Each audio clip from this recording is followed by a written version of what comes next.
ሰላም ውድ የግራች ቻናል ቤተሰቦች እንደምን ቆያችሁኝ? ዛሬም በልዩ ቪዲዮ ተመልሻለሁ። በዛሬው ቆይታችን ደግሞ ውሸታም ሰዎችን የምትለዩባቸውን 5 ስውር ጥበቦችን እነግራችኋለሁ። ከመጀመሪያ በፊት ግን እስቲ አንድ ሎጂካል የሆነ ጥያቄ ልጠይቃችሁና መልሳችሁን ሁላችሁም ከነ ምክንያቱ በኮሜንት ላይ ግለጹልኝ። 3 ሳጥኖች አሉ። ከእያንዳንዱ ሳጥን ስር ደግሞ የተጻፈ ጽሑፍ አለ። ከነዛ ጽሑፎች ውስጥ አንዱ ጽሑፍ ብቻ ትክክል ነው። ጽሑፎቹ እነዚህ ናቸው።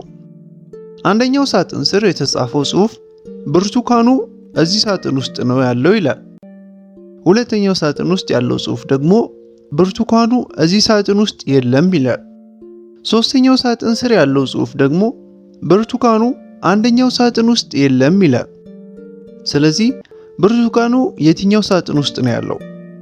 እንዳትረሱ ደግሞ በድጋሚ አንድ ነገርን ላስታውሳችሁ።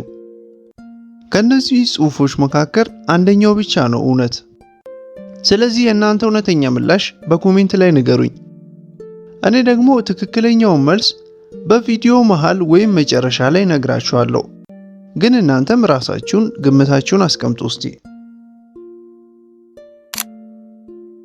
ወደ ዛሬው ቆይታችን ስንመለስ ደግሞ እንዳልኳችሁ በዛሬው ቆይታችን ውሸታም ሰዎችን የምትለዩባቸውን 5 ስውር ጥበቦችን እናያለን። አንድ የምወደው ፊዮዶር ዶስቶየቭስኪ የተናገረው ንግግር አለ። ውሸታም ሰውን ለምን እንደዋሸህ አትጠይቀው፣ ምክንያቱም በድጋሚ ይዋሻል የሚል ነበር ንግግሩ። ዛሬ የሆነ ለእናንተ ቅርብ የሆነ ሰው እናንተን ለመዋሸት እያቀደ እያብሰለሰለ እንደሆነ በነገራችሁ ውስጥ ምን ይሰማችኋል? አስከፊው ነገር ደግሞ እናንተ አታውቁትም። ያንን ሳይኮሎጂ እንደሚለው በቀን ውስጥ እስከ 200 ጊዜ በሰዎች እንደምትዋሹ ይናገራል። ይህንን ቁጥር ግን ማመን ትችላላችሁ? ነገር ግን ደግሞ ያንን ሁኔታ መገልበጥና ልክ እንደ መርማሪ ፖሊስ እያንዳንዱን ነገር ላይ በሰዎች ሳትዋሹ ትክክል መልሱ ማግኘት ትችላላችሁ። በሰዎች ከመሞኘታችሁ ከመዋሸታችሁ በፊት እያንዳንዷን ውሸት አንጥራችሁ ማውጣት ትችላላችሁ። ሱቅ ስትሄዱ ባለ ሱቁ እናንተ በምትፈልጉበት ዋጋ ለመግዛት ብትጠይቁት እሱ ግን አራ አይሆንም ከቦታው ራሱ በዚህ ዋጋ አልመጣም እያለ ይዋሻችኋል። ቲክቶክ ላይ ስክሮል ብታደርጉ ሰዎች ብዙ ውሸትን እያጎረፉላችሁ ካስፈለገም በእንባ ታጅበው ውሸትን ያስታጥቋችኋል። አዲስ ቢሮ ለስራ ቅጥር ሄዳችሁ አለቃው እናንተን የጣለበትን ውሸት ምክንያቱን ይነግራችኋል። እውነታው ቀላል ነው። ሁሉም ሰው ይዋሻል። ያንን ውሸት ግን መለየት ካልቻላችሁ በውሸት ታሪክ ውስጥ ታጥራችሁ እየተሞኛችሁ ትኖራላችሁ። ይህንን ቪዲዮ አይታችሁ ስትጨርሱ ግን ሰዎች ገና አውርቶ ከመጨረሳቸው በፊት እንኳን እየዋሹ እንደሆነ ማወቅ ትችላላችሁ። እንደተለመደው ቀና ልባችሁን ሰጥታችሁኝ ዛሬም ቪዲዮን ላይክ አድርጋችሁ እንዲጀምሩ ከልቤ እየጠየቅኩ ለግራር ቻናል አዲስ የሆናችሁ ደግሞ ሰብስክራይብ በማድረግ የኛ ቤተሰብ ናችሁ ብዙ ቁም ነገርን እንድታገኙ ጋብዛችኋለሁ። ሰዎች እየዋሹ እንደሆነ ከምትለዩባቸው መንገዶች መካከል የመጀመሪያው ቀላል ጥያቄን ከልክ በላይ ያብራራሉ። ቀላል ጥያቄ ጠይቃችኋቸው ብዙ የሚያብራሩ ሰዎች ተጠንቀቋቸው። ምክንያቱም ለቀላል ጥያቄ ረጅምና ብዙ መልስን ከሰጡ ከእውነታው እየራቁ እየሄዱ ነው ማለት ነው። የሆነ ሰው እውነት እየተናገረ ከሆነ ግልጽ እና ቀጥተኛ መልስ ነው የሚሰጠው። ለምሳሌ የሆነ ቦታ እንዲሄድ ያልፈቀዳችሁለት ሰው ሄደሃል እንዴ ብላችሁ ስትጠይቁት አዎ ወይም አልሄድኩም ብሎ አጭር መልስ ይሰጣል፣ እውነቱን ከተናገረ ማለት ነው። መዋሸት ከፈለገ ግን ቀጥታ ከመመለስ ይልቅ አዎ እዛ እየሄድኩ ነበር፣ ከዛ የሆነ ቦታ ቆምኩኝ፣ እንትና ደውሎ ጠራኝ ምናምን እያለ ያላስፈላጊ ሌሎች ተጨማሪ ነገሮችን ያወራል፣ ነገሩንም ያዛዘዋል። ምክንያቱም ውሸት ድጋፍ ይፈልጋል፣ እውነት ግን ድጋፍ አይፈልግም። ውሸታም ሰዎች መልሳቸውን በደንብ ባብራሩት ቁጥር የሚታመኑ ይመስላቸዋል። ስለዚህ ብዙ መረጃን ይደራርባሉ። አብዛኞቹ ከነዛ መረጃዎች ግን ጥቅም አልባ ናቸው። ለእናንተ የሚነግሯችሁ እንድትረዱ ሳይሆን ከጥያቄው ትኩረታችሁን እየሰረቁ ነው። ነገር ግን እናንተ የሆነ ሰውን እንዲሄድ ያልፈቀዳችሁለት ቦታ መሄዱን ከጠረጠራችሁት ሄደሃል እንዴ ብላችሁ የሞኝ ጥያቄ አትጠይቁት። እዛ ከሄድክ በኋላ ለምን ቆየህ ብላችሁ ጠይቁት። ያኔ ደንግጦ ላብ በላብ ይሆናል። ነገር ግን አሁንም የባጤ ቋጡን እየቀባጠረ ብዙ የሚያብራራ ከሆነ አትረብሹት፣ እንዲያወራ ፍቀዱለት። ምክንያቱም ውሸታም ሰዎች ብዙ ባወሩ ቁጥር ራሳቸውን ወጥመድ ውስጥ እያስገቡ ያጋልጣሉ። ከዛ በእርጋታ መልሱላቸውና ያንን አይደለም የጠየቅኩ በሏቸው። ያቺ ቀላል የእናንተ መረጋጋት ያደናብራቸዋል። ስለዚህ ይህንን አስተውሉ። እውነት ግልጽ ነው፣ ውሸት ግን ውስብስብ ነው። በቀጣይ የሆነ ሰው ረጅም መልስ እየሰጠ ትንሿን ጥያቄ ለማክበድ ከሞከረ መማረክ አቁሙና እሱን መጠርጠር ጀምሩ። ሁለተኛ ደግሞ ወሬያቸው ይለያያል። የሆነ ሰው እየዋሸ ስለመሆኑ ግልጽ ምልክት ወጥ አለመሆኑ ነው። በወሬው ወጥ አለመሆኑ። ተመሳሳይ ስቶሪን ሁለት ጊዜ ሲነግራችሁ ልዩነት ከፈጠረ ችላ አትበሉት። ምክንያቱም ጥቃቅን ለውጦች ትላልቅ ውሸቶችን ያጋልጣሉ። የሆነ ሰው እውነቱን የሚናገር ከሆነ እውነቱን ብቻ እያስታወሰ ነው የሚናገረው። እውነቱ ደግሞ አእምሮ ላይ በደማቁ ስለተጻፈ አይረሳውም። በኋላ ቆይቶ ድጋሚ ስለዛ ነገር ቢናገርም ዋና ሐሳቡ ተመሳሳይ ሆኖ ይቀጥላል። ውሸታም ሰዎች ግን ያንን ስቶሪ እየፈጠሩ ነው የሚያወሩት። የተፈጠሩ ስቶሪዎች ደግሞ ተሰባሪ ናቸው እና ቆይተው ደጋግመው ሌላ ቀን ሲናገሩ የሆነ ነገር ይለወጣል። ወሬያቸው መሃል ወይ ጊዜውን ይለውጡታል፣ ዝርዝር ነገሮች ይረሳሉ፣ ቅደም ተከተሉ ሊዘበራረቅ ይችላል። ምክንያቱም የሚያወሩት እያስታወሱ ሳይሆን እየፈጠሩ ነው። በእርጋታ ተመሳሳይ ጥያቄን በተለያየ ጊዜ በጠየቃችኋቸው ቁጥር በወጥነት ተመሳሳይ መልስ መመለስ እየከበዳቸው ይመጣል። ምክንያቱም ውሸታቸውን እየቀጠሉ ያኔ የዋሹትን ነገር ማስታወስ ላይ ይጠመዳሉ። አብዛኛው ውሸት የሚሰበረው በጊዜ ነው። ስለዚህ በደንብ አዳምጡ እስቲ። መቼ ነው የተከሰተው? ለምን ያህል ጊዜ ቆየ?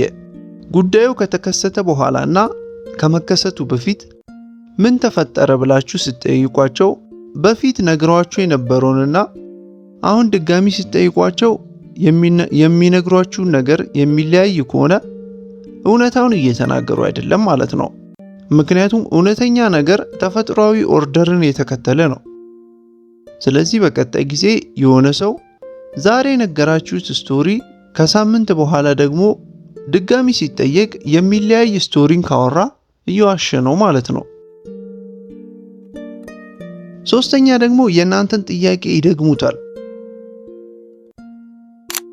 እዚህ ጋር ያስቀመጥኩትን ብር ወስደሃል ብላችሁ ብትጠይቋቸው እዚህ ጋር ያስቀመጥኩትን ብር ወስደሃል ነው ያልከኝ ብለው ድጋሚ ይጠይቋቸዋል። ያንን በማድረጋቸው ጊዜን እየገዙ ነው። ተጨማሪ ነገር ለማሰብ ትርፍ ጊዜ እያገኙ ነው። የሆነ ሰው የጠየቃችሁትን ጥያቄ መልሶ ሲጠይቅ በግልጽ ጥያቄውን ለመረዳት ፈልጎ ሳይሆን እያሰበበት ነው የሚያመልጥበትን መንገድ። ያቺ ደግሞ የሚጠይቁባት ትንሿ ጊዜ እናንተን ለማሳመን በኋላ የሚመልሱትን መልስ ማሰቢያ ጊዜያቸው ነው። እውነት ለመናገር ግን ዝግጅት አያስፈልግም። ውሸትን ለመናገር ነው ተጨማሪ ሴኮንዶች የሚያስፈልጉት።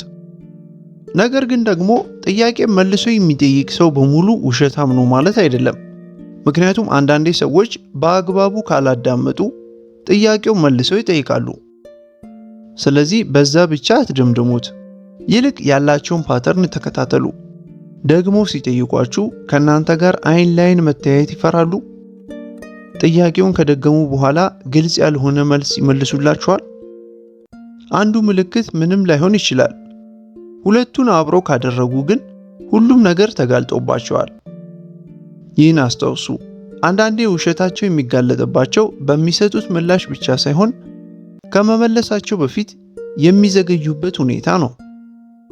ስለዚህ በቀጣይ ጊዜ የሆነ ሰው ጥያቄያችሁን ደግሞ እናንተኑ ሲጠይቃችሁ ችላ አትበሉት። ምክንያቱም እነዛ ከመልሱ በፊት ያሉት ጥቂት ሴኮንዶች እውነቱን የሚያሸሹበት ጊዜ ነው። አራተኛ ደግሞ ወሬያቸውና የሰውነት ቋንቋቸው አይዛመድም። የሆነ ሰው እየዋሸ እንደሆነ የምትረዱበት ሌላኛው ጠንካራው መንገድ የሚናገሩት ወሬ ሳይሆን እያወሩ ያሉ ሰውነታቸው የሚናገርበት መንገድ ነው። ምክንያቱም አካላቸው አፋቸው ለመደበቅ የሚፈልገውን ነገር ያጋልጥባቸዋል። ለምሳሌ ከፍቅረኛችሁ ጋር ስትገናኙ የሆነ ነገር ሆነው ሲረበሹ አፋቸው ግን ደህና ነኝ ብቻ ሲል በዛው አምናችሁ አትቀበሉም፣ ደጋግማችሁ ትጠይቋቸዋላችሁ። ወይም ደግሞ የሆነ ተጠርጣሪ ሌባ ተይዞ ምንም አልሰረኩም ወይም ምንም አላደረኩም እያለ ቢዋሻችሁ አካሉ ግን ስትረስ፣ ጭንቀት፣ ድንጋጤ፣ ላብ፣ መርበትበት ከተሰማው እውነታውና የሱ መልስ አይገናኝም። ለተጠየቀው ጥያቄ መልስ በሚመልስ ጊዜ አንገቱን በጣቱ የሚያክ ከሆነ፣ እጁን የሚያንቀጠቅጥ ከሆነ ወይም ደግሞ መልሱን በንዴት ለመመለስ አስመስሎ ነገሩን ጥሎ ለመሄድ ከፈለገ ውስጡና አካሉ እየተጋጨ ነው ማለት ነው። ስለዚህ ቃላታቸውን ልትቆጣጠሩ ትችላላችሁ። የሚናገሩትን ስቶሪ ልትለማመዱ ትችላላችሁ። አካላቸው ግን እነሱ በአፋቸው ከመናገራቸው በፊት እውነታውን ያጋልጥባቸዋል። ስለዚህ ውሸታም ሰውን ለመለየት ጆሮአችሁ ብቻ ሳይሆን በአይናችሁም ተመልከቷቸው። አምስተኛና የመጨረሻው ደግሞ ደመነፍሳችሁ ይነግራቸዋል። አንዳንዴ ሁሉም ነገር ኖርማል ይመስላል። ፈገግ ይላሉ። የተጠየቁትን ሁሉ በትክክል ይመልሳሉ። ምንም ፍንጭ ላይገኝባቸው ይችላል። ውስጣችሁ ግን አሁንም ውሸታምነታቸውን ይነግራቸዋል። ያንን ፊሊንግ ደግሞ ብዙ ሰው ችላ ይለዋል። በኋላ ግን ይጸጸትበታል። በፍቅረኛችሁ ቺት ቢደረግባችሁ፣ በቅርብ ጓደኛችሁ ብትዋሹ፣ የሆኑ ሰዎች በድብቅ እናንተ ሳታውቁ ከጀርባችሁ ሆነው ነገር እየጠነሰሱባችሁ እንደሆነ ውስጣችሁ ደመነፍሳችሁ ይነግራቸዋል። ነገር ግን ችላ ትሉትና በኋላ ነው ነገሩ ሲረጋገጥ የምትጸጸቱበት። አእምሯችሁ ጥቃቅን መረጃዎችን አናላይዝ ያደርጋል። የድምፅ ለውጣቸው፣ የፊታቸው ለውጥ፣ የሚመልሱበት ጊዜ፣ የአካላቸው መጨነቅ፣ እነዚህን ሁሉ በደመነፍሳችሁ ትጽፋላችሁ። ለምን እንደሆነ አውጥታችሁ ማብራራት ቢከብዳችሁ እንኳ የሆነ ልክ ያልሆነ ነገር እንዳለ ግን ይገባችኋል። ደመነፍሳችሁ የሚሰማው ስሜት ማረጋገጫ አይደለም፣ ነገር ግን መልእክትና ፍንጭ ነው። እሱ ላይ ተመስርታችሁ ሰውን ጥፋተኛ ነው ብላችሁ አትደምድሙ፣ ግን እንደ አጋዥ ተመልከቱት። ትልቁ ስህተት ሆዳችሁ የነገራችሁ ውስጣችሁ ያልጣመውን ነገር ችላ ብሎ መተው ነው። አንዳንዶች ውይ ከልክ በላይ ተጠራጣሪ ሆኜ ነው፣ ማረጋገጫ የለኝም፣ ወይ ደግሞ ስህተትን ማሰብ አልፈልግም ሊሉ ይችላሉ እና ያንን ስሜት ያስወግዳሉ። ግን ደግሞ ውስጣቸው የሚሰማችሁን ስሜት በጭራሽ ችላ ልትሉት አይገባም።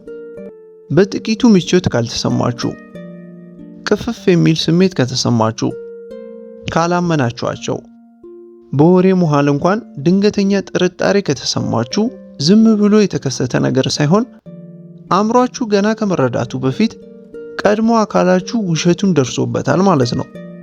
ስለዚህ ስለሆነ ሰው ደመነፍሳችሁ የሰጣችሁ መረጃ አትናቁት። ምናልባት አይናችሁ ያላየውን ውሸት ቀድሞ እየነገራችሁ ነው። ስለዚህ እነዚህ 5 ፓወርፉል መንገዶች የከበቧችሁን ውሸታም ሰዎች ለመለየት ይጠቅሟችኋል። አሁን በቪዲዮ መግቢያ ላይ የጠየኳችሁን ጥያቄ ልመልስላችሁና መልሱን ላስቀምጥ። እርግጠኛ ነኝ ሁላችሁም የራሳችሁን መልስ ኮሜንት ላይ ያስቀምጣችሁልኛል። የእናንተን መልስ ከኔ መልስ ጋር አነጻጽሩት። አሁን ቀድሜ እንደነገርኳችሁ እንግዲህ የመጀመሪያው ሳጥን ስር ብርቱካኑ እዚህ ነው ያለው ብሎናል። ሁለተኛው ሳጥን ስር ደግሞ ብርቱካኑ እዚህ ውስጥ የለም ይለናል። ሶስተኛው ሳጥን ስር የተጻፈው ጽሑፍ ደግሞ ብርቱካኑ አንደኛው ሳጥን ውስጥ የለም የሚል ነው። ታዲያ የተቀመጠው ኮንዲሽን ይሄ ነው። ከሶስቱ ጽሑፎች አንዱ ጽሑፍ ብቻ እውነት ነው ተብሏል። ስለዚህ ብርቱካኑ የትኛው ሳጥን ውስጥ ነው ያለው ነው የሚለው ጥያቄው። ሶስቱን ሳጥኖች ለመመርመር እና ብርቱካኑ የት ውስጥ እንዳለ ለማወቅ እንሞክር እስቲ። ለዛም እንዲረዳን የመጀመሪያው ሳጥን ውስጥ ነው ብርቱካኑ ያለው ብለን እንውሰድ እስቲ። ያንን ሁኔታ ከወሰድን የመጀመሪያው አረፍተ ነገር እውነት ይሆናል። ሁለተኛው አረፍተ ነገርም እውነት ይሆናል። ሶስተኛው አረፍተ ነገር ግን ሐሰት ይሆናል። ስለዚህ አንደኛውን ሳጥን ከመረመርን በኋላ ሁለት እውነት አረፍተ ነገሮች አሉ፣ አንድ ደግሞ ሐሰት የሆነ አረፍተ ነገር አለ። ነገር ግን መጀመሪያ እንደነገርኳችሁ አንድ አረፍተ ነገር ብቻ ነው እውነት ስለሚባል አንደኛው ሳጥን ውስጥ ብርቱካኑ የለም ማለት ነው። አሁን ደግሞ ሶስተኛውን ሳጥን እንመርምር። ሶስተኛውን ሳጥን ስንመረምር ብርቱካኑ ውስጥ አለ ብለን እናስብ። በዛ መሰረት ሶስተኛው አረፍተ ነገር እውነት ይሆናል። አንደኛው አረፍተ ነገር ግን ሐሰት ይሆናል። ሁለተኛው አረፍተ ነገር ደግሞ እውነት ይሆናል። በዚህም መሰረት አሁንም ሁለት እውነት ስላገኘን ሶስተኛው ሳጥን ውስጥ ብርቱካኑ የለም ማለት ነው። ምክንያቱም ቀድሜ እንዳልኳችሁ አንድ እውነት ብቻ ነው ሊኖር የሚችለው። አሁን ደግሞ የመጨረሻ ሁለተኛውን ሳጥን እንመልከት። ሁለተኛው ሳጥንን ለመመርመር አሁንም ሁለተኛው ሳጥን ውስጥ ነው ብርቱካኑ ያለው ብለን እንውሰድ። ስለዚህ ሁለተኛው ሳጥን ውስጥ ብርቱካኑ የለም የሚለው ሁለተኛው ጽሑፍ ሐሰት ይሆናል። አንደኛው ጽሑፍም ሐሰት ይሆናል። ሶስተኛው ጽሑፍ ግን እውነት ይሆናል። ያ ማለት አንድ እውነተኛ አረፍተ ነገር ብቻ ስላገኘን ከሶስቱ ሳጥን ውስጥ ብርቱካኑ ያለው ሁለተኛው ሳጥን ውስጥ ብቻ ነው ማለት ነው። ምናልባት አመላለሱ በደንብ ካልገባችሁ በኮሜንት ላይ በድጋሚ ጠይቁኝ። መልሱን ያገኛችሁት እንኳን ደስ አላችሁ። የዛሬው ቆይታችንም ይሄንን ይመስላል። እስከ መጨረሻው ድረስ ስለተከታተላችሁኝ ከልብ አመሰግናለሁ። ሰላም ቆዩልኝ።